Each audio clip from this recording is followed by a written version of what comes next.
आगे बढ़ते हैं, उत्तराखंड की कुछ खबरों का रुख कर लेते हैं। हरेला पर्व को लेकर मुख्यमंत्री पुष्कर सिंह धामी ने प्रदेशवासियों को बधाई देते हुए कहा कि हम सभी की जिम्मेदारी है कि जिम्मेदारी का सभी को निष्ठा के साथ निर्वहन करना है। हरेला पर्व पर मुख्यमंत्री पुष्कर सिंह धामी ने कहा कि जो इस हरेले में वृक्षारोपण करे उसे सिर्फ वृक्षारोपण तक ही नहीं बल्कि उस पौधे के संरक्षण और संवर्धन की भी जिम्मेदारी लेनी होगी, जिससे पर्यावरण का संरक्षण हो सके।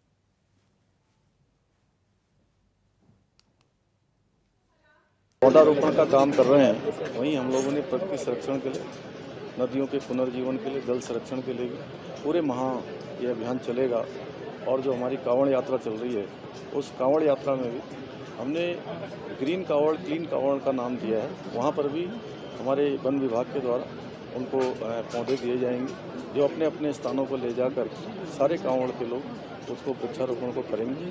जहाँ एक तरफ हम आज ये हमारा पर्व हरेला मना रहे हैं, वहीं हम आज संकल्प भी ले रहे हैं कि हम प्रकृति का संरक्षण करेंगे, प्रकृति के संवर्धन के लिए काम करेंगे और जो भी प्राकृतिक रूप से हो सकता उन सभी में।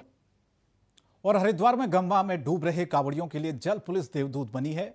हरिद्वार के हरकी पेड़ के पास गंगा में नहा रहे कांवड़ियों का तेज बहाव होने के कारण पैर फिसल गया और गंगा में बह गए, लेकिन जल पुलिस की तत्परता के कारण कांवड़ियों को सकुशल बचा लिया गया, जिसका वीडियो सोशल मीडिया पर वायरल हो रहा है। आपको बता दें कि अलीगढ़ से कांवड़ लेने आए अमित कुमार को जल पुलिस ने डूबने से बचा लिया।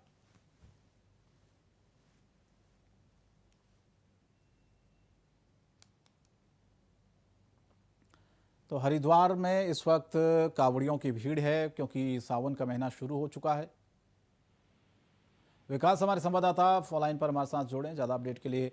विकास, ये कांवड़िए जो कि गंगा के तेज बहाव में बह गया था, किस तरह से पुलिस ने बचाया और कहां पर लापरवाही हुई है?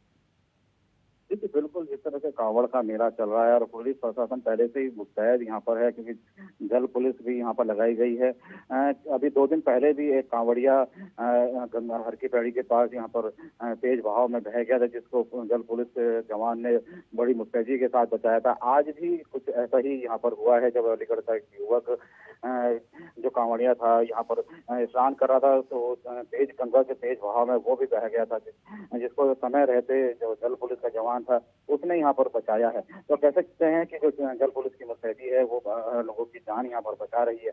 लेकिन जिस तरह से एक विषय भी है कि जो लोग आते हैं बाहर से, वो गंगा में जिस तरह से तेज बहाव में अक्सर ऐसी घटनाएं देखने को मिलती हैं कि कई बार जान बचाना भी मुश्किल हो जाता है। लेकिन गंगा के साथ जो लहरों के साथ जब खेल यहाँ पे कांवड़िया करते हैं, वो उनकी जान को भी आफत में डालता है, साथ ही ये बड़ी परेशानियां भी जल पुलिस के लिए खड़ी कर देता है कई बार। लेकिन इस बार देखने को आया है कि जल पुलिस ने लगभग 2 दिन के अंदर 2 युवकों की यहाँ पर जान बचाई है।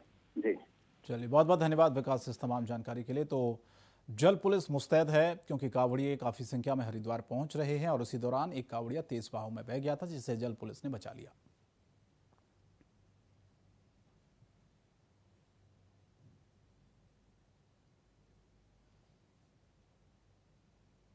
और एक बड़ी खबर देहरादून से आ रही, जहां में प्रशासनिक फेरबदल हुआ है, जहां दिलीप सिंह कुंवर देहरादून के एसएसपी बनाए गए हैं और सोनिका सिंह देहरादून की जिलाधिकारी बनाई गई हैं।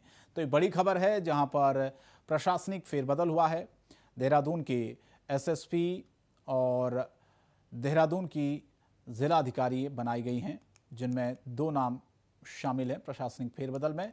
दिलीप सिंह कुंवर जिनको एसएसपी देहरादून बनाया गया है और सोनिका सिंह जो हैं वो देहरादून की जिलाधिकारी बनाई गई हैं। तो ये प्रशासनिक फेरबदल हुआ है, डीएम और एसएसपी नियुक्त किए गए हैं।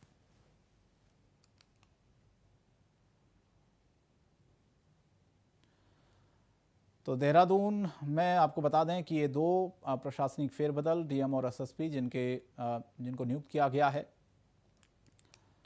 2 नाम इसमें हैं, जिसमें आपको बता दें कि सोनिका सिंह जो हैं वो देहरादून की जिलाधिकारी बनाई गई हैं और इसके अलावा दिलीप सिंह कुंवर देहरादून के एसएसपी बनाए गए हैं।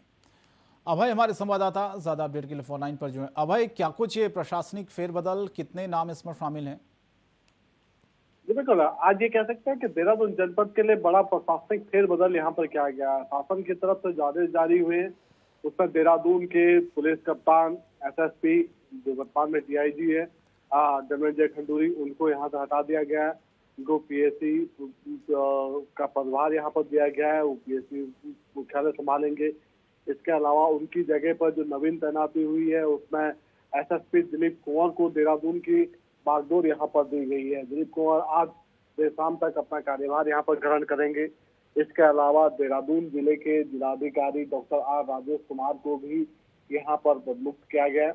इनकी जगह पर जो अपर सचिव और स्मार्ट सिटी की जो सीईओ है सोनिका, उनको यहाँ पर जिलाधिकारी की जिम्मेदारी दी गई है। दोनों ही तबादलों में सीधे तौर पर जो आदेश जारी किया गया, उसमें कहा गया है कि नवीन तैनातियों के साथ जिनको नई जिम्मेदारी यहाँ पर मिली है, उन्हें अपना पदभार यहाँ पर संभालना होगा, ताकि जो विकास के जो काम है वो लगातार यहाँ पर होते रहे और किसी भी प्रकार से कोई वाली या प्रशासनिक कामों में यहाँ पर ना हो सके। कहा जा सकता है कि कई दिनों से लगातार एक कवायद यहाँ पर चल रही थी। देहरादून के पुलिस कप्तान को बदलने के लगातार यहाँ पर खबरें मीडिया में आ रही थी, लेकिन आज आखिरकार मुख्यमंत्री ने हरेला पद के दिन दो बड़े निर्णय यहाँ पर लिए और IAS सोनिका को देहरादून का जिला अधिकारी यहाँ पर बना दिया गया और देहरादून के जो पुलिस कप्तान थे धनंजय खंडूरी, उनके स्थान पर दिलीप कुमार को देहरादून की बागडोर यहाँ पर दी गई है। जी बहुत बहुत धन्यवाद बस तमाम जानकारी। सहस्त्रधारा झरने में डूबे किशोर के शव को एसडीआरएफ ने बरामद कर लिया है। देर रात एसडीआरएफ के चलाए गए रेस्क्यू अभियान में शव बरामद किया गया है। आपको बता दें कि 16 साल का अभिषेक कल देहरादून के जाखन क्षेत्र में नदी में नहाते समय डूब गया था, जिसका शव एसडीआरएफ को बरामद हुआ है।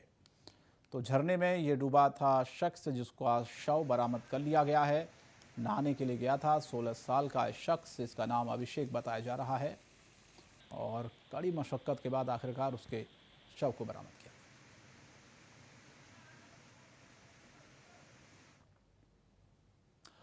और जिला प्रशासन ने जनपद में वृक्षारोपण कार्यक्रम आयोजित किया। मुख्य कार्यक्रम राजकीय इंटर कॉलेज गुरुना क्षेत्र में आयोजित हुआ है, जहां पर जिलाधिकारी डॉक्टर आशीष चौहान ने कई प्रजाति के पौधों का रोपण किया। इस मौके पर डीएफओ मुख्य विकास अधिकारी अनुराधा पाल, अपर जिलाधिकारी FR चौहान सहित जनप्रतिनिधियों और कई विभाग के अधिकारी और स्कूली छात्र छात्राओं ने पौधारोपण किया।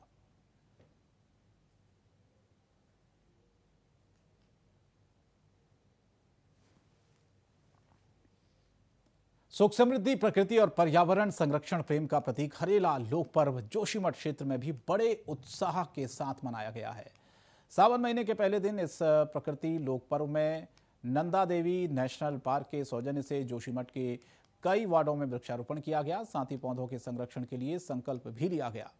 नगर पालिका जोशीमठ, तहसील प्रशासन, जेपी कंपनी, सेना सहित IT, BP और स्कूली बच्चों और NCC कैडेटों ने मिलकर प्रकृति संरक्षण का संकल्प लिया।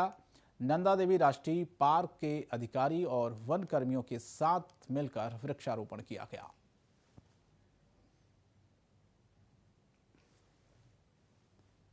उत्तराखंड में कांवड़ यात्रा को लेकर गृह मंत्रालय ने अलर्ट जारी किया है, जिसे देखते हुए राज्य का पुलिस महकमा भी मुस्तैद हो गया है। राज्य के पुलिस महानिदेशक अशोक कुमार का कहना है कि करीब 400 CCTV कैमरे और ड्रोन कैमरों से भी कांवड़ मेले की निगरानी की जा रही है।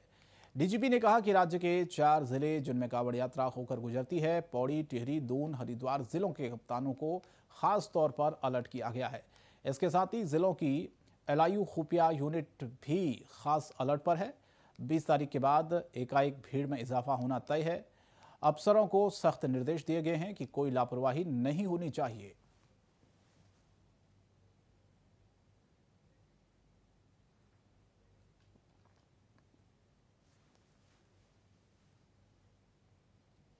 और हरिद्वार में कभी जिला पंचायत की 47 में से मात्र 3 सीटों पर दर्ज कराने वाली बीजेपी 2022 के विधानसभा चुनाव में 11 में से मात्र 3 सीटें जीतने वाली बीजेपी अब इतिहास बदलना चाहती है।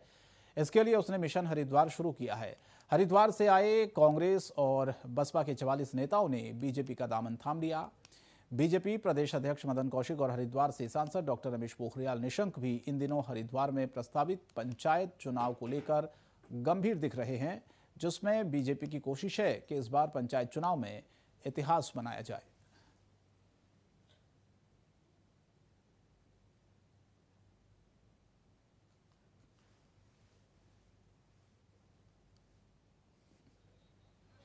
मिशन भारतीय जनता पार्टी, चुनाव नहीं, मिशन भारतीय जनता पार्टी।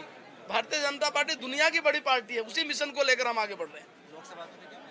हाँ, मिशन सारे मिशन है भारतीय जनता पार्टी का, तो मिशन भारतीय जनता पार्टी है। Thank you. Mission Bharatiya Janata party. Bharatiya Janata party का किला इतना मजबूत हो रहा है कि लोग ये कह रहे हैं कि ग्राम प्रधान से लेकर प्रधानमंत्री तक आगे 25 साल तक भारतीय जनता पार्टी ही रहनी चाहिए, तभी देश में उसको शिखर तक पहुंच सकेगा। और मैं समझता हूं कि जिस तरीके से भारतीय जनता पार्टी में कांग्रेस के वरिष्ठ पदाधिकारी, बीएसपी के वरिष्ठ पदाधिकारी लगातार और लगातार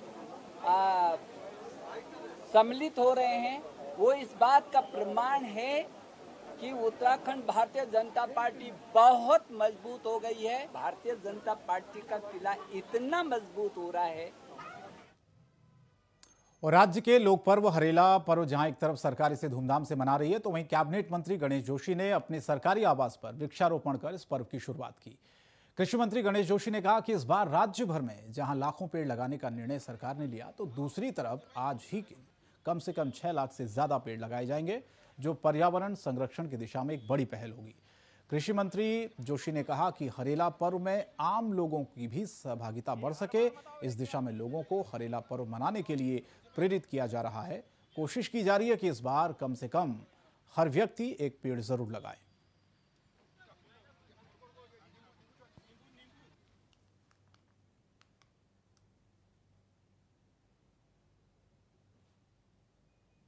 दो दिन की कॉन्फ्रेंस में बेंगलोर गया था